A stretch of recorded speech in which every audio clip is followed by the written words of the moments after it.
You've probably heard this before. Your body can only absorb 30 grams of protein per meal. It's one of the most common claims in fitness.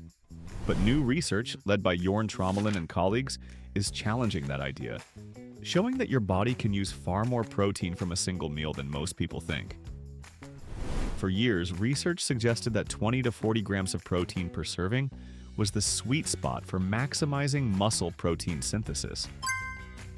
Studies by Moore et al. 2009 and Whittard et al. In 2014 found that 20 grams of high-quality protein, usually from whey, maximally stimulated muscle protein synthesis over a 3 to 4 hour period after resistance training. So it made sense that eating more than that would just be wasted.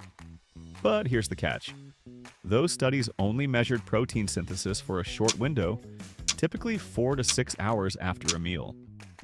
That short time frame doesn't capture the full anabolic response.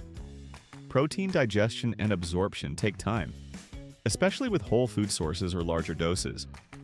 A meal containing 50, 80, or even 100 grams of protein might still be releasing amino acids into the bloodstream long after the 6-hour mark.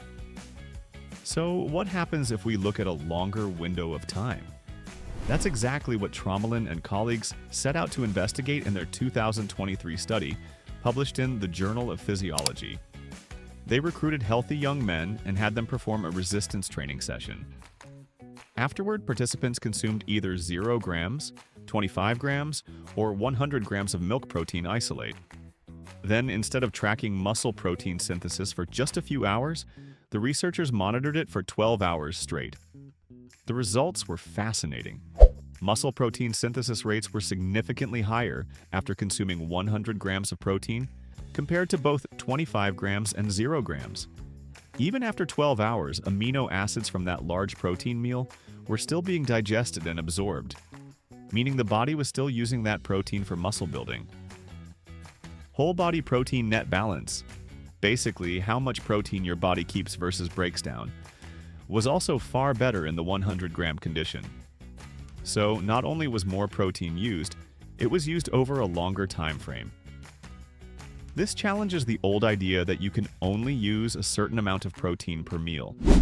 Instead, the anabolic response seems to scale with larger doses, not linearly but meaningfully, and lasts much longer.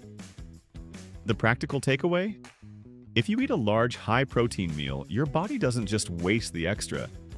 It digests and uses it gradually over many hours. This is particularly helpful when you can't eat frequently during the day, you train late and have a big post-workout meal, or you're trying to hit your protein target with fewer meals. As Tromelin himself summarized, there's no clear upper limit to how much protein can be used for anabolism from a single meal. Of course, this doesn't mean more is always better. There are diminishing returns and protein source matters. Fast-digesting proteins like whey protein trigger a quick spike in muscle protein synthesis, while whole foods like meat, eggs, or casein release amino acids slower, providing a more sustained anabolic effect. So, rather than focusing on an arbitrary per-meal limit, it's more important to look at total daily protein intake and meal timing across the day. For most people aiming to build muscle, hitting around 1.6 to 2.2 grams of protein per kilogram of body weight per day is the key metric. How you distribute it is flexible.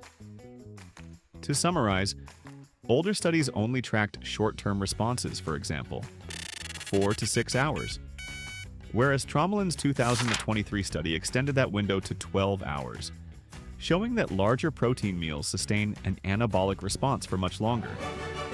There's no strict upper limit to how much protein your body can use from one meal. Bigger meals might even be advantageous when meal frequency is low. So the next time someone says your body can only absorb 30 grams of protein at once, you can confidently tell them that's outdated science. If you found this breakdown helpful, like and subscribe for more evidence-based videos on muscle growth, fat loss, and performance.